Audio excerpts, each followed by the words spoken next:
Okay, सो eukaryote में ना हम एक और चीज़ पढ़ते हैं। देखो रेप्लिकेशन, अभी एक वीडियो बनाएंगे जिसमें हम सारा जो है कंपेयर करेंगे प्रोकैरियोट एंड यूकैरियोट रेप्लिकेशन के डिफरेंसेस। लेकिन एक यूकैरियोट्स के अंदर, ह्यूमंस के अंदर या यीस्ट के अंदर जो है एक ऐसा एंड रेप्लिकेशन प्रॉब्लम देखने को मिलता है जिसमें हम टीलोमरेज का रोल देखेंगे। टीलोमरेज एक एंजाइम होता है जो कि आरएनए डिपेंडेंट डीएनए पॉलीमरेज होता है, जो कि आरएनए पे डिपेंड होकर डीएनए को पॉलीमराइज करता है। एंड ये हम समझ चुके हैं क्योंकि जिसमें हमने टीलोमेयर पढ़ा था लास्ट लेक्चर में। एक लेक्चर है जिसमें मैंने पूरा बताया था कि क्रोमोसोम के जो एंड होते हैं, हमारे जो डीएनए के एंड पे कुछ टीलोमेरिक सीक्वेंसेस होती हैं, टीलोमियर्स होते हैं, जिसके कॉम्प्लीमेंट्री जो सीक्वेंस होती है वो टीलोमेरेज एंजाइम के पास होती है। अब उसका हम रोल देखेंगे कि एंड रेप्लिकेशन प्रॉब्लम जो यूकैरियोट्स में आती है वो कैसे सॉल्व होती है। जैसे ये हमारा रेप्लिकेशन फॉक बन जाता है, ठीक है। रेप्लिकेशन फॉक दोनों बाई डायरेक्शनली मूव करता है, दोनों डायरेक्शन में। एक जगह हमारे ओकाज़ाकी फ्रैगमेंट्स बनते हैं एंड एक जगह हमारा लीडिंग स्ट्रैंड बनता है। सो इस तरीके से यहाँ पे दिखा रखा है कि ये 3 प्राइम टू 5 प्राइम है एंड ये 3 प्राइम टू 5 प्राइम यहाँ पे ये ओकाज़ाकी फ्रैगमेंट्स बने हुए हैं, ये प्राइमर ऐड हुआ है, ठीक है। एंड ऐसे ही इस वाले स्ट्रैंड में यहाँ पे जो है प्राइमर, मतलब दोनों स्ट्रैंड का लैगिंग स्ट्रैंड दिखाया हुआ है। दोनों स्ट्रैंड का जो है कौन सा स्ट्रैंड दिखाया हुआ है, ये एक लैगिंग स्ट्रैंड दिखाया हुआ है एंड इसका ये लैगिंग स्ट्रैंड दिखाया हुआ है, ठीक है। अब हम देखते हैं कि यहाँ पे हम देखते हैं कि जब हम प्राइमर रिमूव करते हैं ना यूकैरियोट्स में अगर हम प्राइमर रिमूव करते हैं, देखो जो आप बीच के प्राइमर रिमूव कर रहे हो जो बीच में प्रेजेंट है, जैसे ये जो प्राइमर है ये प्राइमर हो गया, ठीक है। इन प्राइमर को जब हम रिमूव करते हैं तो ये जो गैप होता है ये तो फिल हो जाता है, can be filled as they have pre existing nucleotide उनके पास होते हैं। तो अगर हम इन प्राइमर को रिमूव कर देंगे तो गैप तो ईजिली फिल हो जाएगा क्योंकि इनके आगे पीछे न्यूक्लियोटाइड्स हैं, तो इस गैप को हम फिल कर सकते हैं। लेकिन जो ये बिल्कुल एंड वाला यहाँ पे जो प्राइमर होता है उसको जब हम यहाँ से इसको रिमूव करेंगे, क्योंकि इसके आगे तो कोई न्यूक्लियोटाइड नहीं है ना, उस गैप को हम कैसे फिल करेंगे। सो जो 5 प्राइम एंड पे जो गैप होता है उसको हम फिल नहीं कर पाते। 5 प्राइम एंड पे जो ये गैप जनरेट हो जाता है ना यहाँ पे, इसको हम कैसे फिल करें, क्योंकि इसके पीछे या इसके पीछे तो कोई न्यूक्लियोटाइड है नहीं। सो गैप फिलिंग क्या होता है, सिर्फ हम इंटरनल गैप फिल कर पाते हैं, लेकिन 5 प्राइम पे जो गैप डेवलप्ड हो जाता है दोनों ही स्ट्रैंड में, ठीक है, 5 प्राइम वाला गैप जो है वो फुलफिल नहीं हो पाता है। तो उसको हम कैसे फुलफिल करते हैं, यहाँ पे भी 5 प्राइम पे गैप फुलफिल नहीं हो पाता है, यानी कि जो टर्मिनल गैप्स होते हैं ना they are not filled. 5 prime वाले एंड वाले जो गैप होते हैं उनको हम फिल नहीं कर सकते।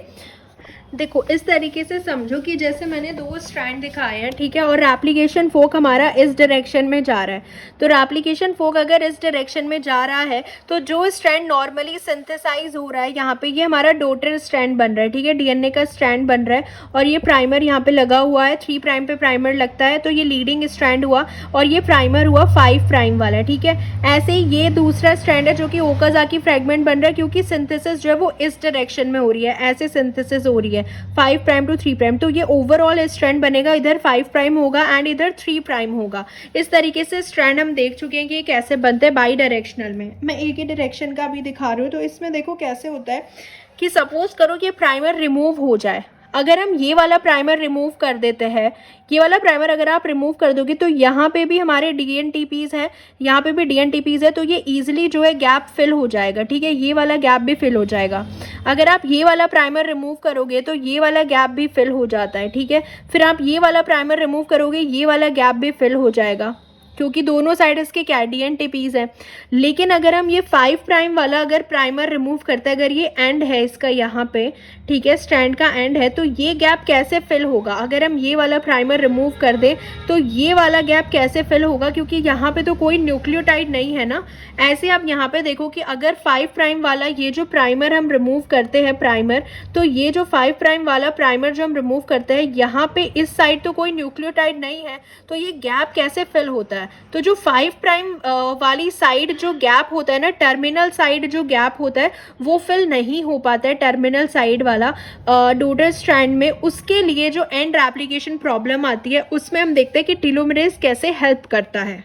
अब देखो टीलोमरेज का रोल क्या होता है।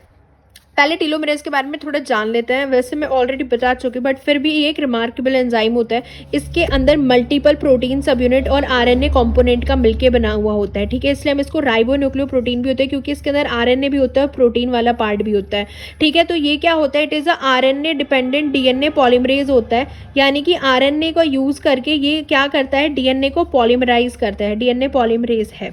सो टीलोमेरेज के पास एक स्मॉल सेगमेंट होता है आरएनए का, जो कि कॉम्प्लीमेंट्री होता है to the 6 base pair telomeric repeat.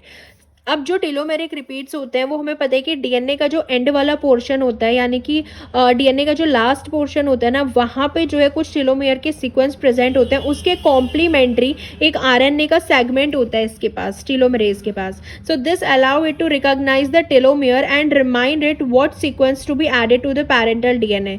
तो ये क्या होता है, इससे वो रिकॉग्नाइज कर लेता है टेलोमेयर को and remind it as sequence to be added, कि कौन सा जो है पेरेंटल डीएनए में सीक्वेंस ऐड होने वाला है। चलो इसको एक बार देखते हैं कि ये कैसे हेल्प करता है। सो टेलोमेरेज क्या करता है ना, टेलोमेरेज जो है 3 प्राइम एंड जो होता है पैरेंटल डीएनए का, उसको एलोंगेट कर देता है।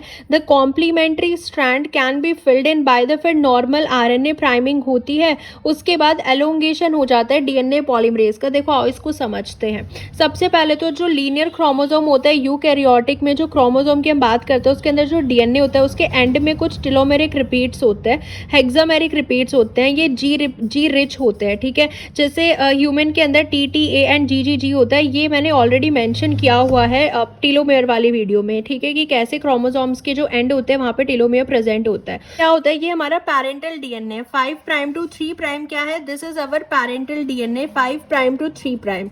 सो टेलोमेरेज क्या करता है ना, जो हमारा पैरेंटल डीएनए होता है 5 प्राइम टू 3 प्राइम, यहाँ पे एंड में जो है ये टेलोमेयर रिपीट होते हैं TTA GGG, ठीक है, TTA GGG TTA GGG, ये पूरे रिपीट होते रहते हैं, TTA GGG TTA GGG, इस तरीके से जो है ये टेलोमेरिक रिपीट्स प्रेजेंट होते हैं पैरेंटल डीएनए के। अगर हम देखें यहाँ पे होते हैं 3 प्राइम एंड पे। सो टेलोमेरेज क्या करता है ना, इस पे आके बैठ जाएगा, क्योंकि टेलोमेरेज के अंदर जो है ये कुछ आरएनए का सीक्वेंस प्रेजेंट होता है जो बिल्कुल इसके कॉम्प्लीमेंट्री होता है, ठीक है। तो ये आप देख रहे हो, ये जो है पूरा this is telomeres enzyme. Telomeres enzyme के अंदर जो होता है ना, ये जो आरएनए के सीक्वेंस होता है, ये आरएनए सीक्वेंस होता है जो बिल्कुल कॉम्प्लीमेंट्री होता है इसके, यानी कि जो डीएनए के पास टेलोमेरिक रिपीट्स है, तो ये टेलोमेरेज यहाँ पे आके बैठ जाएगा, ठीक है। उसके बाद क्या करेगा, जब ये टेलोमेरेज यहाँ पे आके बैठता है, टेलोमेरेज एंजाइम, इसके कॉम्प्लीमेंट्री यहाँ पे आ गया ये टेलोमेरेज एंजाइम, ठीक है। तो जो 3 प्राइम एंड होता है ना, इसको एलोंगेट कर देता है, पैरेंटल का जो 3 प्राइम एंड है, क्योंकि टेलोमेरेज क्या है, आरएनए डिपेंडेंट डीएनए पॉलीमरेज है ना, तो ये जो आरएनए के सीक्वेंसेस होते हैं इसके बेसिस पे, इसके कॉम्प्लीमेंट्री ये वाला जो डीएनए का स्ट्रैंड है ये सिंथेसाइज हो जाता है। सो बेसिकली ये क्या कर क्या रहा है, जो पैरेंटल डीएनए का 3 प्राइम एंड है ना, उसको एलोंगेट कर दे रहा है टेलोमेरेज।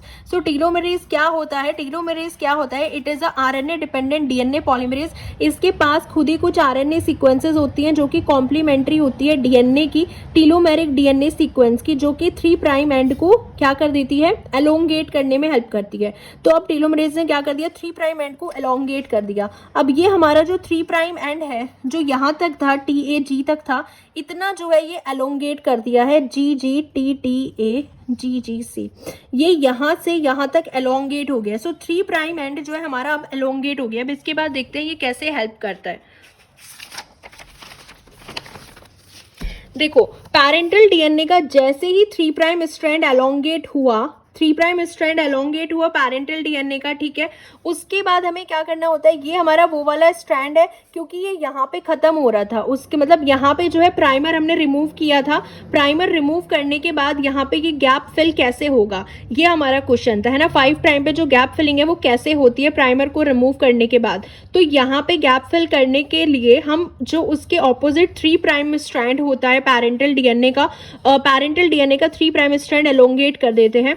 टेलोमेरेज ने एक्सटेंड कर दिया 3 प्राइम स्ट्रैंड। अब देखो जब ये 3 प्राइम स्ट्रैंड एलोंगेट हो जाता है यहाँ से, फिर हम क्या करते हैं, आरएनए प्राइमर आता है, can B form by using the extended sequence. अब आरएनए प्राइमर एंड यूकैरियोटिक में प्राइमर का काम कौन करता है, डीएनए पॉलीमरेज अल्फा ही होता है ना, प्राइमेज, जो कि प्राइमर ऐड कराता है। सो डीएनए पॉलीमरेज अल्फा की हेल्प से हम वापस से 3 प्राइम एंड पे, जो मैं आपको बता चुकी हूँ बहुत बार कि पैरेंटल डीएनए के 3 प्राइम एंड पे हम प्राइमर ऐड करते हैं। तो अब हम आरएनए प्राइमर ऐड कर सकते हैं 3 प्राइम एंड पे, जो हमने एलोंगेट किया है। अब हमने जो एलोंगेट किया है उसका हमने आरएनए प्राइमर ऐड कर लिया, एंड इस आरएनए प्राइमर को हम एक्सटेंड भी कर सकते हैं डीएनए से, ठीक है। तो ये फिर इतना एक्सटेंड हो जाता है, एंड जो हमारा ये गैप प्रेजेंट था ये फिल हो जाता है। उसके बाद जो एक्सटेंडेड पार्ट बचता है ना 3 प्राइम पैरेंटल डीएनए का, और जो आरएनए प्राइमर है, यानी कि जो आरएनए प्राइमर है कैन बी एक्सटेंडेड, ये तो हमने देखा कि आरएनए प्राइमर जो है वो एक्सटेंड भी हो सकता है। उसके बाद क्या होता है ना कि जो प्राइमर होता है, न्यूली फॉर्म स्ट्रैंड का प्राइमर जो है ये भी रिमूव हो जाता है, एंड जो एक्स्ट्रा सेगमेंट होता है 3 प्राइम एंड पे पैरेंटल डीएनए का वो भी रिमूव हो जाता है, बाद में दोनों रिमूव हो जाते हैं, एंड इस तरीके से हमारा जो रेप्लिकेशन है वो कंप्लीट हो पाता है। तो ये एक रेप्लिकेशन प्रॉब्लम है जो जनरेट हो जाती है किसमें, यूकैरियोट्स में। एंड इसको सॉल्व कौन करता है, टेलोमेरेज एंजाइम, जो कि पैरेंटल स्ट्रैंड का 3 प्राइम एंड जो है वो एक्सटेंड कर देगा। फिर हम प्राइमर जो होता है आरएनए प्राइमर ऐड कर देते हैं, फिर वो एक्सटेंड होता है, एंड 5 प्राइम पे जो गैप फॉर्म हो जाता है वो फुलफिल हो जाता है, ठीक है। एंड फिर जो एक्स्ट्रा सेगमेंट होता है पैरेंटल डीएनए का और जो आरएनए प्राइमर, दोनों को हम रिमूव कर देते हैं। तो बस यही है कि जो एक्सटेंशन होता है 3 prime end of the telomere by telomerase solve the end replication problem. So ये एंड रेप्लिकेशन प्रॉब्लम इस तरीके से सॉल्व होती है इन केस ऑफ यूकैरियोट्स। देखो इसको हम बुक में भी समझ सकते हैं कि ये हमारा क्या है, this is the primer 5 prime पे। तो जब हमने प्राइमर रिमूव करा तो 5 प्राइम पे जो है ये गैप कैसे फुलफिल होगा, ठीक है। लैगिंग स्ट्रैंड टेम्पलेट हम ले रहे हैं, ठीक है, लैगिंग स्ट्रैंड टेम्पलेट है हमारा, और ये 5 प्राइम पे जो प्राइमर था वो हमने रिमूव कर दिया है, तो ये वाला गैप तो हम फुलफिल नहीं कर सकते ना। उसके बाद ये आता है हमारा टेलोमेरेज एंजाइम। टेलोमेरेज एंजाइम जो है इसका जो पैरेंटल का जो 3 प्राइम एंड होता है ना उसको एक्सटेंड कर देगा। तो ये जो 3 प्राइम एंड है पैरेंटल का, ये आगे और एक्सटेंड हो जाता है, लंबा हो जाता है 3 प्राइम एंड। फिर हम क्या करते हैं, इस एक्सटेंड जो हुआ है 3 प्राइम एंड, क्योंकि टेलोमेरेज के पास खुद एक आरएनए सीक्वेंस होती है जिससे कि इसको और एक्सटेंड कर सकते हैं 3 प्राइम एंड को।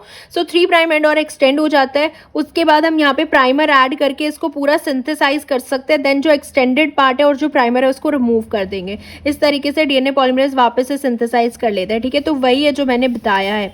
सो टेलोमेरेज जो होता है ना, it is therefore necessary, and अगर ये नहीं होगा टेलोमेरेज तो इसकी एब्सेंस में क्रोमोसोम्स जो है वो श्रिंक हो जाएंगे ड्यूरिंग रेप्लिकेशन, क्योंकि टेलोमेरेज जो होता है ना is present in stem cells, और जो हमारी जर्म लाइन सेल्स होती है उनमें ये प्रेजेंट होता है, जहाँ पे ज़रूरत होती है जो हमारे टेलोमियर है उनको लॉन्ग रखने की। देखो जो टेलोमियर होते हैं ना, हर रेप्लिकेशन में टेलोमियर्स जो होते हैं ना वो शॉर्ट हो जाते हैं। टेलोमियर यानी कि क्रोमोसोम का लास्ट पार्ट जो है वो शॉर्ट होते चला जाता है, एंड जब वो बिल्कुल शॉर्ट हो जाता है उसके बाद रेप्लिकेशन नहीं करती है, सेल जो है वो एपोप्टोसिस में चली जाती है। तो ये हर एक सेल का एक सेनेसेंस पीरियड होता है कि एक पर्टिकुलर टाइम तक ही वो डिवाइड करती है, एंड बेसिकली टेलोमियर्स की जो शॉर्टनिंग होती है ना उसी से एजिंग भी होती है। लेकिन जो स्टेम सेल्स और जर्म लाइन सेल्स होती है जहाँ पे कंटिन्यूअस मतलब सेल डिवाइड हो रही होती है, उस टाइम पे हमें टेलोमेरेज की जरूरत पड़ती है। टेलोमेरेज क्या करता है, जो टेलोमियर की लेंथ है ना उसको मेंटेन करके रखता है, यानी कि टेलोमियर को लॉन्ग करके रखता है, एंड उसमें हम अनरिपीटेडली बहुत सारे सेल डिवीजन करा सकते हैं।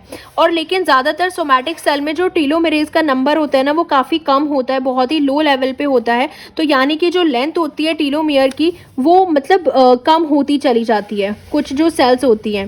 So length of telomere therefore provide a limit. हाँ वही है कि टेलोमियर की लेंथ, और वो सेल एपोप्टोसिस में चली जाएगी। और अगर आप कैंसर सेल की बात करोगे ना, कैंसर सेल्स जो है वो टेलोमेरेज भी प्रोड्यूस करती है, क्योंकि कैंसर सेल भी तो बार बार डिवाइड ही होती है ना, अनरिपीटेडली वो डिवाइड ही होती रहती है, मतलब बार बार कंप्लीटली डिवीजन उनमें होता रहता है। तो उसके लिए टेलोमेरेज जरूरी है, क्योंकि टेलोमियर की लेंथ अगर मेंटेन रहेगी तभी सेल डिवाइड करती रहेगी। टेलोमियर अगर छोटी छोटी होती चली गई, शॉर्ट होता चला गया, तो वो सेल डिवाइड नहीं करेगी, वो एपोप्टोसिस कर लेगी। तो इसलिए जो है टेलोमेरेज एंजाइम का बहुत ज़्यादा रोल होता है। एंड मोस्टली जो ड्रग्स भी हम यूज़ करते हैं कैंसर्स में, मेन जो हमारा फोकस होता है ना वो टेलोमेरेज पे ही होता है, हालांकि वो हम कैंसर में पढ़ेंगे। तो आई होप ये आपको क्लियर हुआ होगा, ठीक है। तो ये था पूरा कि रेप्लिकेशन प्रॉब्लम सॉल्व कैसे होती है इन केस ऑफ यूकैरियोट्स।